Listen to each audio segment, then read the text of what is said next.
欢迎收看《时刻》。川普曾经发下豪语，他有一个大战略。他说，在他就职之前，他就要搞定两个地方，一个是我要搞定俄乌，第二个我要搞定中东。大家本来以为说，他跟普丁是说得上话的，他对乌克兰是有实质影响力的。以他这样的一个狂人，大家应该会买他的单。但是大家没有想到是，你现在看的画面，这个女生是谁？这个是川普的太太梅兰妮亚。她过去是模特儿，她拍过很多香艳的照片，但你都没有想到说，在俄罗斯的电视台里面，它也有一个叫60分钟，这是一个俄罗斯非常明显的官媒，这完全执行普丁的意志，竟然将梅兰妮亚2000年左右拍的所有香艳的画面，一张一张的公布出来，而且他们毫不隐晦的说，他们就是要庆祝川普当选。川普跟普丁，两个人不是说得上话吗？两个人不是好朋友吗？怎么今天普丁居然做了这件事情？对，把你老婆2000年左右这些香艳的照片全部公布出来了。宝姐，事实上在竞选的过程里面来说的话，这个川普都说啊，我跟这个普丁交情非常好，我有把握了，在我上任没多久就可以结束这个俄乌战争。那甚至呢，事实上前几天他们两个还出现了那种感情好转哦。普丁不是赞美他是个男子汉子，就两个还通了电话。那通了电话后，听说了这个川普有恐吓他了，所以呢，川普恐吓他，对，所以普丁气很难消。他特别强调，你不要忘了，对，我们在北约有驻军，而且驻非常多的部队。他说你不要再提升这个所谓战事哦，然后我们在欧洲有非常多驻军哦。这个普丁啊，孰能忍孰不可忍，他怎么办呢？他这几天就给你回应了。这回应是什么呢？他们在这个俄罗斯的国营电视台，就这个节目，他们有个60分钟的节目，60分钟是俄罗斯收视率最高的谈话性节目。就连这个男主持人跟女主持人就说：“我们庆祝这个川普当选，庆祝川普当选。”所以呢，我们现在来看一下下一任的美国的第一夫人的照片。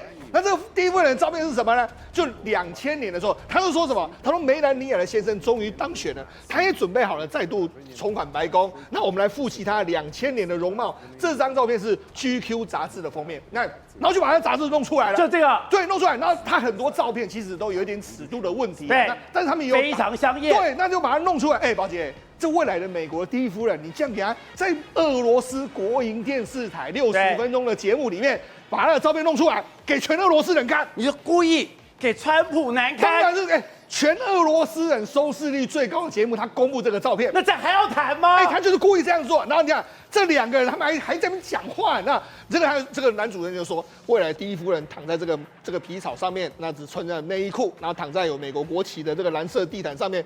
这个编辑杂志似乎知道这位模特儿的前途不可限量啊！他们这样讲然后这个女主人躺在美国国徽的蓝色地毯上，然后这个女主持人还在那边笑，这样不然憋笑，你就知道说，他们是穷尽揶揄之能事，在揶揄梅兰妮亚。那你知道，事实上川普对梅兰妮亚是很尊重，就你想，你居然搞这个飞机，所以那尾声的时候还放什么？这个川普跟梅兰妮亚他们亲吻的照片，然后里面还放他们竞选的歌曲 YMCA， 然后又再放出更多梅兰妮亚的照片。所以这摆明什么？摆明普丁没送啊！为什么？因为这个俄罗斯官媒，这还能谈吗？俄罗斯官媒绝对100%掌握在普丁的身上，他就故意这样给你羞辱，所以可见呢，我跟你讲，这个川普想要在上台之前呢，搞定这个俄罗斯跟乌克兰这件事情，没有你想象中的那么容易啊。所以刚刚讲到的，本来我们看到的川普发下的豪语，他在就职之前，他就要搞定了俄乌战争，他要搞定了中东战争，他要好整以暇的全力来对付中国。可是没有想到，他出手的第一刀的第一个起身式，对。没有想到，今天刚刚讲的乌克兰还有这个普丁、俄罗斯，对，都跟他反水了。乌克兰今天跟他讲说，我们要发展核武。对，今天普丁直接拿他老婆过去香艳照片来揶揄了。好，为什么会出现这样的局面呢？宝姐，因为很简单，因为虽然说川普都跟普丁就说，我跟他私交很好，但是问题是他们有没办法解决的这个矛盾。你要注意，川普有一件事情他表面上跟你说的很好，譬如说他也都说习近平的好不好？对，他也都说普丁的好不好？可是他对他们两个是最狠的，表面上好像是跟你很好，但是其实是很狠的。你说好话说尽，坏事做绝。普丁似乎是知道你这一点，为什么？因为事实上现在没有错，你要这个俄乌结束战争，问题是宝姐，我跟你讲，如果假设是乌克兰单方面的让步，俄罗斯没有让步的时候，你觉得这个川普会同意吗？不会，他也不希望这个样子，他是希望你们两边都退让。问题是打到现在为止，你怎么退？普丁有可能退让吗？他根本不可能退让。所以呢，事实上这个川普有来软的一招，就是说我希望你退让。硬的是什么呢？他们已经拟好战略了。那拟好什么战略呢？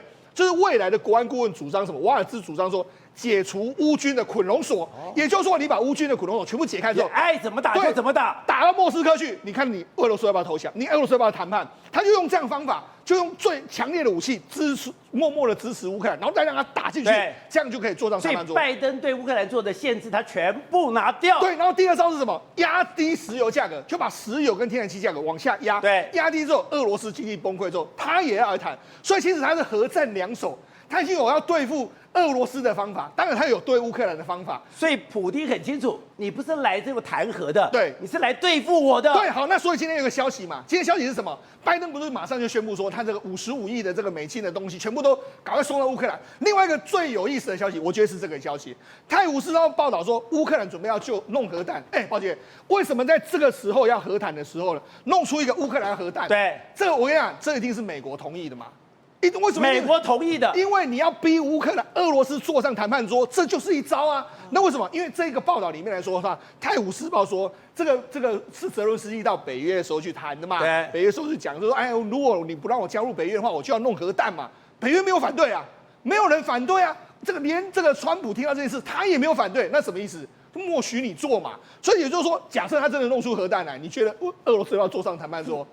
他一定要坐上谈判桌了。所以我在跟你讲。事实上，这些铺排在后面来说，你也可以发现说，事实上这个川普在后面做的这个动作，不是我们表面上看的那么的愁惨，他其实有一些方法，有一些策略，真的要逼着两方坐上谈判桌。但你说这个世界是非常混沌不安，这个社会没有这么轻技术说，我一刀可以两断。对，刚刚讲到的，你现在川普想要借助这个东西，现在普丁开始反弹了。普丁反弹的时候，我先丢了一个东西，是你老婆的艳照，这个代表我们两个撕破脸。对，撕破脸之后，你要接下来怎么谈，这是一个大问题。还有。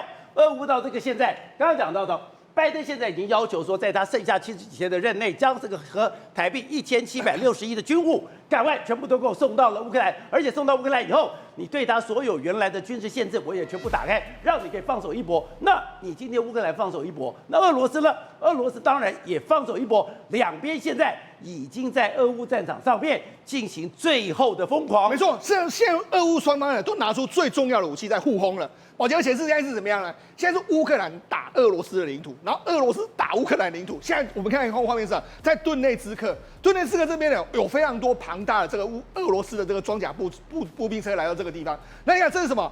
乌克兰把这个豹2坦克，德国的豹2坦克拿出来开枪了。你说现在在我们这个地方的，对，是豹2坦克，对，对向过来的，对，是俄罗斯的这个坦克车。对，你可以看一台一台的俄罗斯坦克都被击毙。为什么？因为豹2坦克都出来了，你看他们就释出这个画面。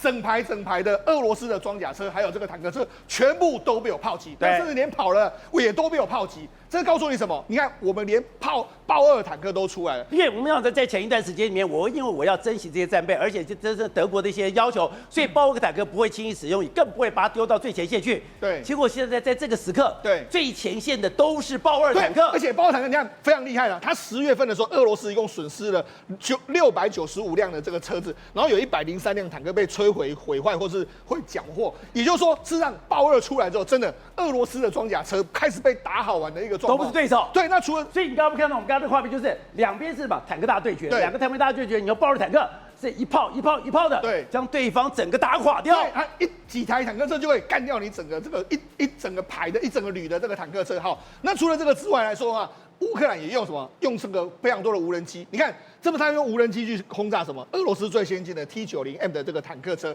另外，除了这个之外，你看他们还用什么？用无人机。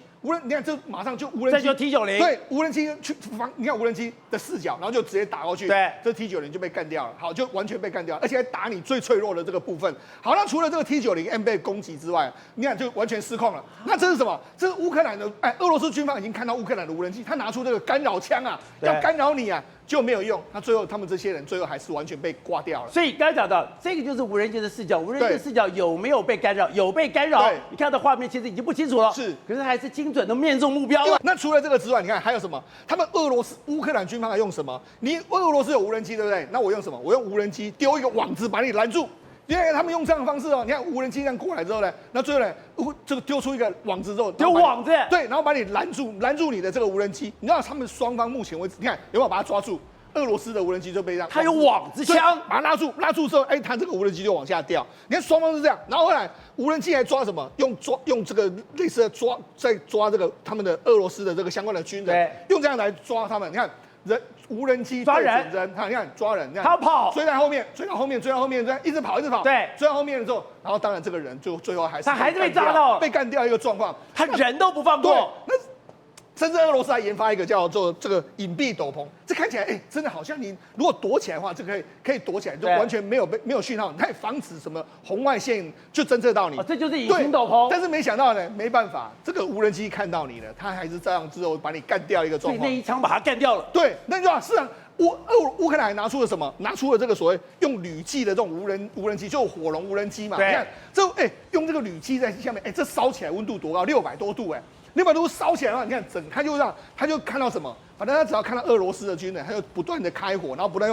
用这个铝的这个喷火枪不断的喷，那整条的这个所谓的这个壕沟里面被烧掉，然后房子也被烧掉，然后这个壕沟被烧到什么？一直在那边着火，600多度的温度在这里面一直不断的闷烧。对，所以呢，双方已经开始，你看这是壕沟里面。对啊。这个整个我的壕沟里面，我是有做公式的，我是有用木头把它架起来的，没错，全部都烧起来了。因为铝器可以600多度这样进去啊，你里面的钢铁什么都完全被烧到融化掉。那你看里面的这个士兵真的是苦不堪言，你就知道说双方已经杀到什么样的程度，里面都烧融了。那除了这个之外来说的话，乌克兰目前为止打到这个俄罗斯的这个库斯克这个地方嘛，他们进去的时候，他们也看到一些画面，因为双方也是用坦克车在那边互轰。对，这是俄罗斯俄罗斯现在要阻止你，因为乌克兰的武器是相当的先进的。那俄罗斯怎么阻止你？宝杰，他们用冲锋人海战术，所以他们又开始死亡冲锋。这就是什么？他们都是拿这个所谓，包括说用坦克车、用装甲车载着人过去之后就往前冲。反正我知道你有火炮，但是不管了，我们继续往前冲。所以才说，在前一段时间里面，俄罗斯还有逼着北韩的军人两个都做这个死亡冲锋。对，在非常短的时间里面，对，死了4万人。而且你看，同样这一条路你看被打了着火了，他就把你推下去，反正没关系，我们继续再往前冲。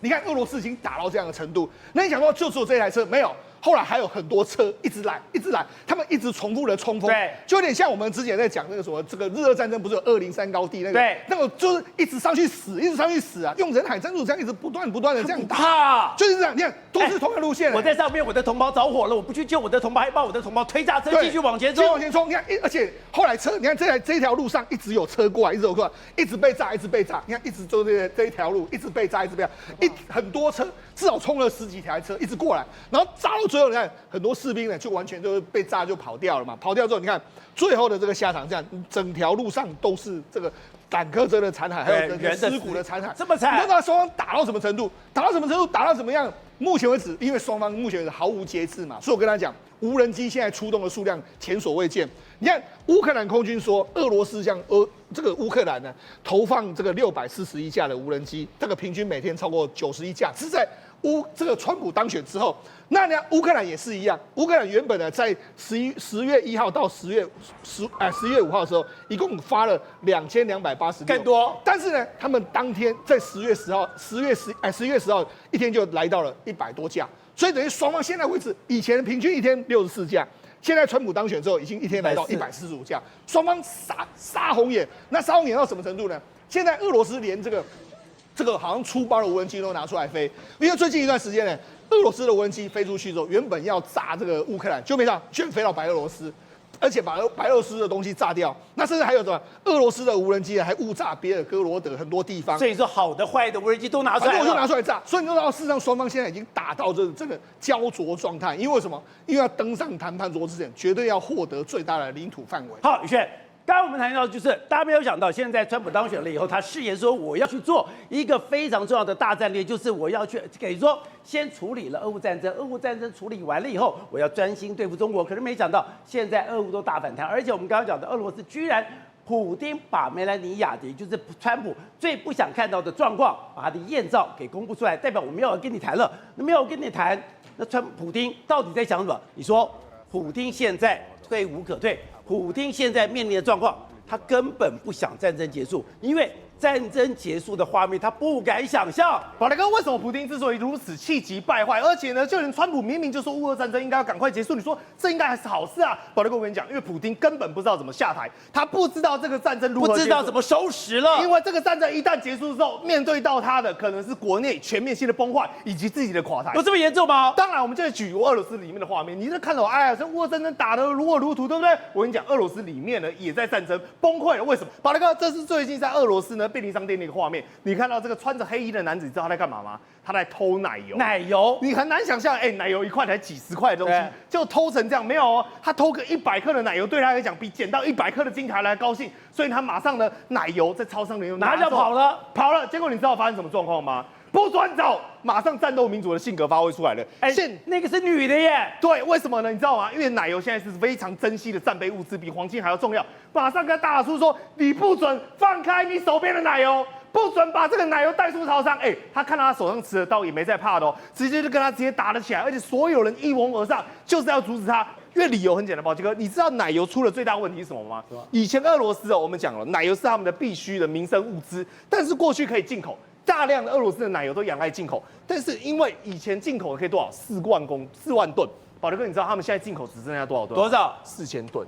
因为所有国家都抵制它嘛，变1/10，就不让你给你吃这些东西嘛，什么奶油啊、面包啊，所有这些供应国全部都断裂。所以在这个状况之下呢，你知道吗？变成是只能用抢的，抢到超商后来都怕了。我们之前介绍过 LA 的超商都要上锁，对不对？各位这边更离谱，来，不愧是战斗民族。宝德哥，你看这是奶油的柜。你有没有发现，第一个它已经锁在柜子里面，对不对？锁在柜子里面算了，奶油外面都有一个透明的塑胶壳，你有没有发现？你知道为什么要装透明的塑胶壳吗？为什么？把它锁住，然后里面装什么，你知道吗？铁碎片。你敢偷奶油，我让你的手全部都是流血，让你没办法去偷啊！因为你看这是所有买奶油的人潮，各位全部都大排长龙，你就知道现在这个状况多严重。而且它现在物价翻腾，什么面包啊都涨30%、40%，反正你想得到的，吃的东西都贵得要死。牛奶、奶油、鸡蛋、面包都是2倍。而且我们知道他们很喜欢做什么？做所谓的炖锅、炖肉。你要炖锅，你要炖肉，你要干嘛？你要马铃薯，你要洋葱，这都是必备的。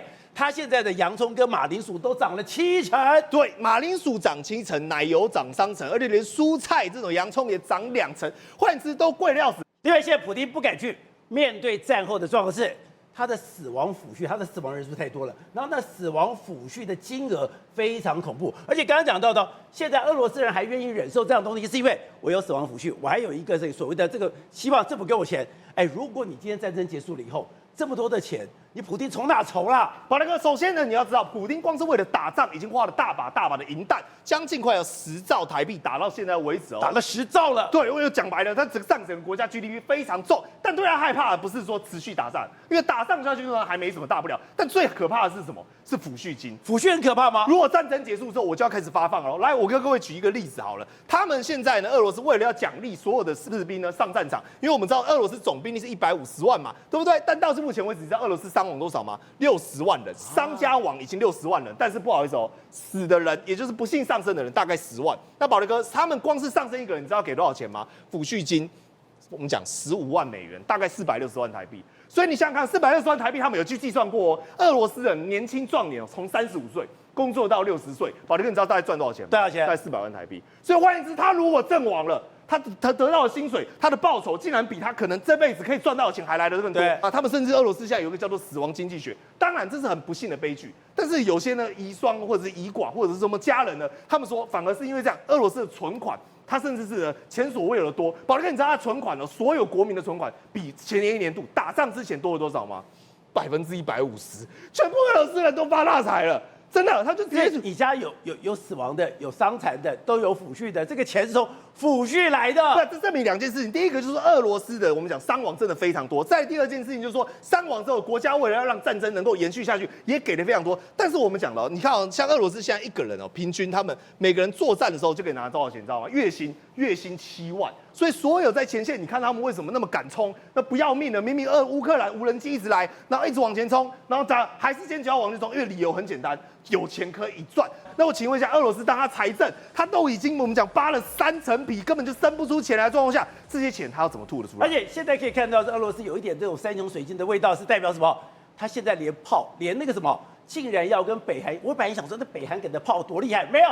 是他们已经要淘汰的古三大炮。把那个超级大烂炮，好不好？根本就炮灰。来，各位，这是最近呢，在我们讲的，就是乌俄战场上出现的画面。这个就是北韩的 N1989的这种炮型。宝德哥，你知道为什么它叫1989吗？因为它是1989年生产出来的，都已经几十岁了，已经我们讲30几岁的大炮，而且这个炮你知道烂在哪里吗？我跟你讲哦，我们对比最快，乌克兰它现在用的是德国制的，叫做 PDH2000这种自走炮。这种自走炮呢，我们讲平均呢1分钟可以发10发，最快10秒钟可以发3发。好，那我跟你讲，这个北韩的大炮，你知道它1分钟可以发几发吗？宝德哥就2发。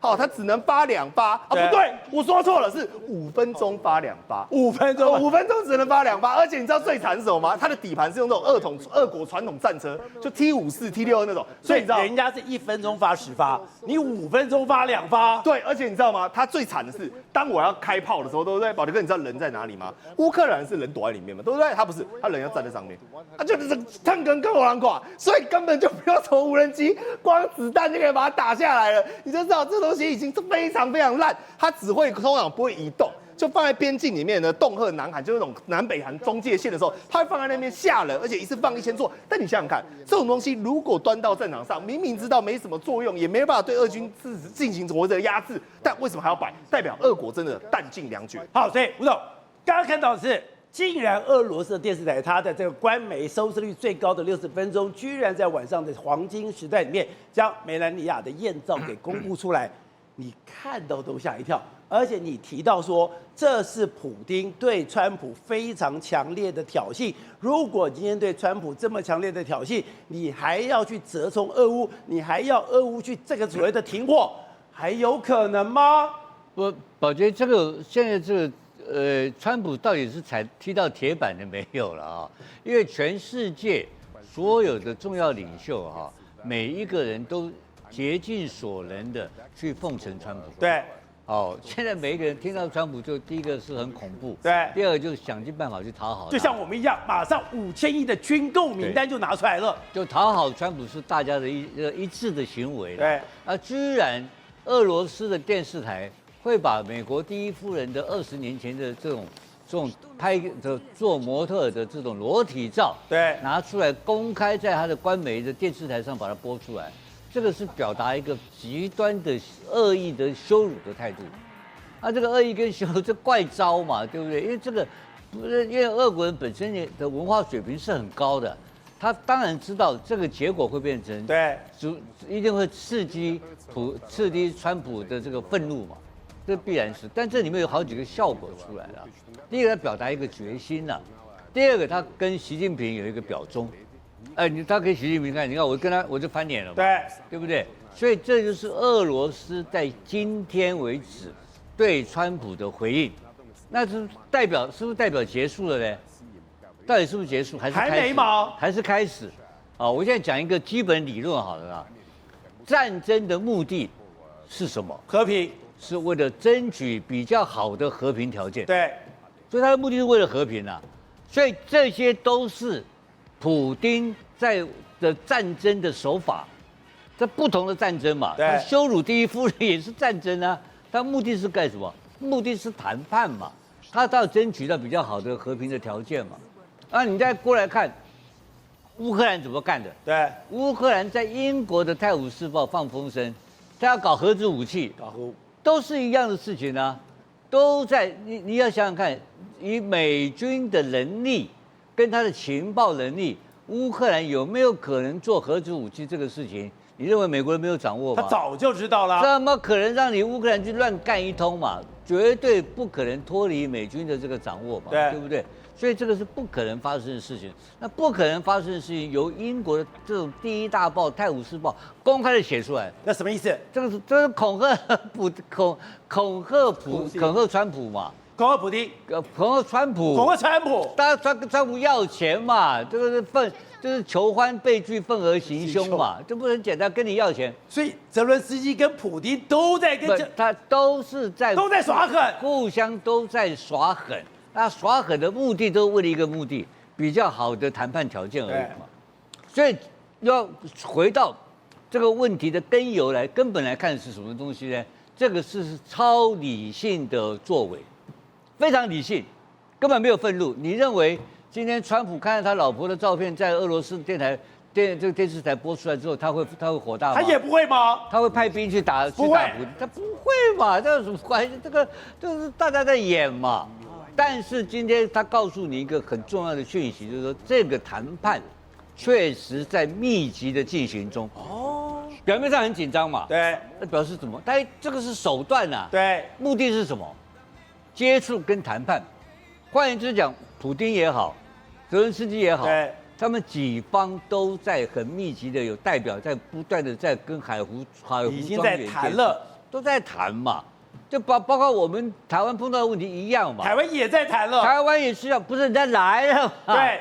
对，阿基里诺都来了。对的，我们的这个前亚太司令、印太司令的这个印太司令的总司令跑到台湾来推销他的军火了嘛？我看是这个样子的，所以我认为这件事情已经进入一个非常敏感的阶段。对，但是川普会不会很顺利的得逞，这个非常难讲，我们真的看不出所以然啊。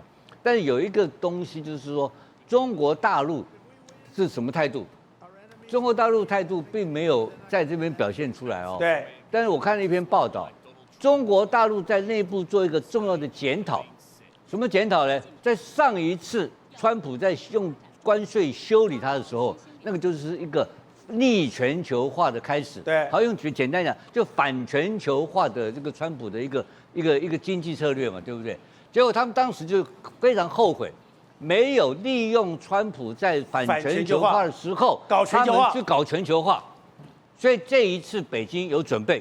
当你开始要给我用60%的罚款的时候，关税的罚款的时候，他准备跟全世界所有这些2流的国家或3流的国家、比较弱小的国家，开始做全球化的措施，开放中国内部市场给弱小国家。好，所以邱老师刚才讲的这个事情，就会让人家感觉到，本来我的起身炮是处理俄乌战争，可是看起来这个世界，包括美国国内跟国外，没有川普想的那么单纯。宝杰，我从一个比较不一样的角度分析给大家听哦。你看哦，梅兰妮亚这个几乎像裸照放在这个俄罗斯的国营电视台，你当然要知道哦，川普跟梅兰妮亚是1998年认识，他们在一个纽约的派对认识，然后2006年结婚，她是川普第3任妻子。川普这个花心大萝卜，跟他结婚到现在超过20年，川普其实是很爱这个老婆。对。那今天你普丁这样去羞辱他的老婆，基本上来讲，这个川普一定是会勃然大怒。那你也知道说，梅兰妮亚其实不太喜欢曝光。对。那这样的话，他们2个夫妻失和，那是普丁害的啊。第一个啊，第二个啊，我要分析一下，其实普丁是那个斯拉夫民族。斯拉夫民族哦，以前我们在美国在混的时候都知道，最大男人主义的哦。那基本上来讲哦，我讲一个法律就好。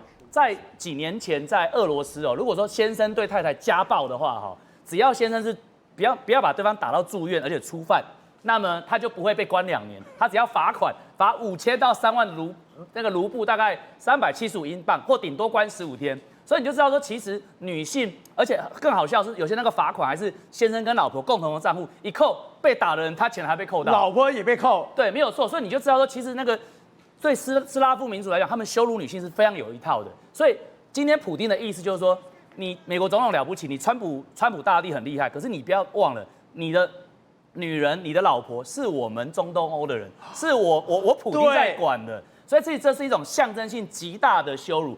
对于一个也是大男人主义的川普来讲，他当然受不了。好，所以我就讲哦，我说这个普丁他很懂这个。还有另外一个，普丁大家记不记得？普丁在竞选的时候，他曾经公开说，我支持贺锦丽入主白宫。然后那时候川普更好笑，他出席一个活动，他就说：“你这个到底是在挺贺锦丽，你在羞辱她，还是在挺她？”哈，其实普丁很懂得调戏女孩子，是我觉得这个是一个，我相信川普现在心里一定是很不爽的哈。那我们讲到俄乌的这个部分，其实刚刚那个吴董也提到，就是说其实这2边这个普丁也好哈，这泽伦斯基也好，2个打的这不可开交，2个黑道打到这个水深火热，打到这个2个人都已经这个见血了哦。那你美国是一个警察，你介入，问题是2边买不买单？有可能2边不买单，因为今天对泽伦斯基来讲，我们今天也讨论很多，就是他都开始在弄核武了嘛。对啊。那对于这个普丁来讲，普丁就是一定要想办法把他的那个男子气概，把那个战斗民主把他打到赢为止嘛。不然他退无可退了。对，那你今天川普进来，你说2个各退一步，到最后我想2个黑道的警察你走开，干脆我们2个自己干到死为止。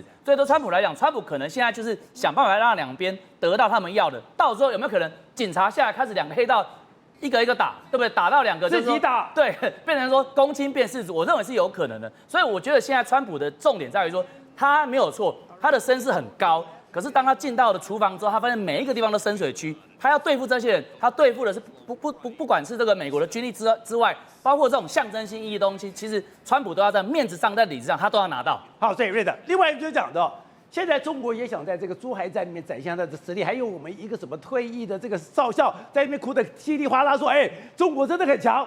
可是弄了一些照片把我们给笑死了。他去这个所谓的清理飞机，清理飞机居然用拖把。宝杰，你知道，那么洗车的时候，如果你真的爱这辆车子，你不可以用矿泉水洗，为什么？因为矿泉水是硬水，所以不可以拿来洗车。我们要用软水洗，用硬水洗的结果，这是珠海站。对，用硬水洗的结果就容易腐蚀，就容易生锈。你知道他在他的歼10C这个还不错的这个战机上面，他用个拖把这么拖，对不对？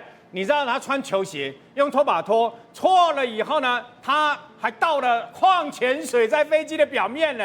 刚刚才讲矿泉水是硬水，是不连车子都不能洗。请问车子不能洗，可以来洗歼10C战机吗？当然不行啊，当然不行嘛！歼10C战机，如果这个是单纯的那个纸的木头的这个模型啊，我就没有什么意见。如果这是真的歼10C的这个战机，而且在珠海航空展，这个是被人家拍下来的，是去看珠海航空展的时候，这些观众把他给用手机给拍下来说，怎么会有个人穿个球鞋，拿个拖把，还有撒矿泉水在那边洗歼10C？瑞德，你曾经讲过说，洗战机是一个学问，洗战机要有专门的毛巾，要有专门的人员训练。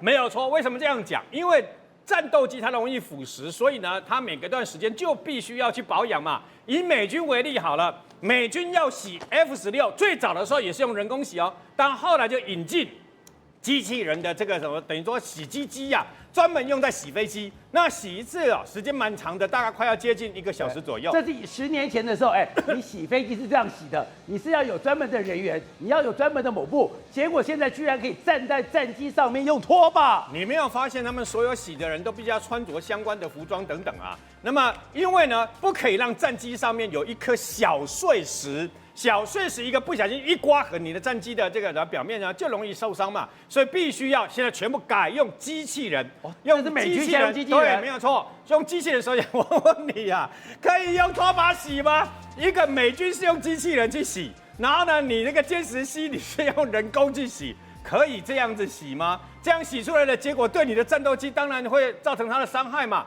除此之外，我也不知道为什么，因为这个都是人家拍到在珠海的航空展的时候拍到的。除了这个拖把之外，还有人拍到他在装机翼的这些相关的过程啊，竟然是好几个民工，看起来像民工啊，他们用人工的方式组装的，对，来组装这个相关的，来组装这个相关的，还敲来敲去。请问这是应该的吗？不行吗？不是，这当然不应该嘛，不可以有这样行为。我再强调一遍。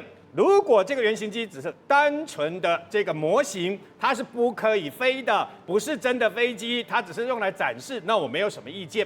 如果它真的是一架战机的话，当然不可以嘛。那它的这个等于说这样的一个动作，让人家觉得不可思议嘛。另外有一个，我一开始看到的时候，我个人认为应该是 P 图啊，我不知道是真的假的，是真的是太可怕了。为什么呢？轰6K 的门，轰6K 的机舱门，我个人一开始看到，我真的以为是 P 图啊。我个人认为是 P 图，为什么？它是个 U 型锁，是个 U 型锁锁住这个舱门的。锁摩托车的。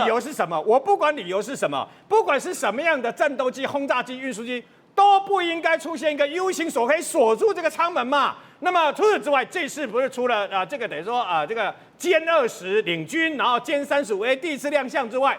苏凯57号称全世界最棒的逆中战机、隐形战机，俄罗斯不是这次特别出来亮相吗？因为他要订单，他需要订单。好，有人就拍到，各位注意一下，有人拍到的，那么这个所谓的苏凯57战机下方，它的下方的那一块，你没有觉得哪里不对吗？你不是应该是密实的，因为是逆中战机嘛，它要完全密实的。那这个都是人家接近拍的，我也不知道为什么可以这样贴近拍啊。那拍到真的是拍到它下面还有从它的整个机腹的下方，从机腹上拍下去，它不是完全的密实的。更可怕的是什么？各位要知道，所有包括 F35啦、逆中 F22这些，都是用铆钉飞机战斗机，尤其是战斗机要用铆钉。你有没有发现它哪里不太对劲？它是用螺丝，它不是用铆钉，哎，差别在什么地方？螺丝安全吗？安全。差别在它是逆中战机，它既然是逆中战机，应该是用铆钉，怎么会用螺丝呢？用螺丝也莫怪中国小粉红都讥笑说，苏凯57比不上歼20，也比不上歼35，为什么？因为它到底有没有所谓的逆中功能啊？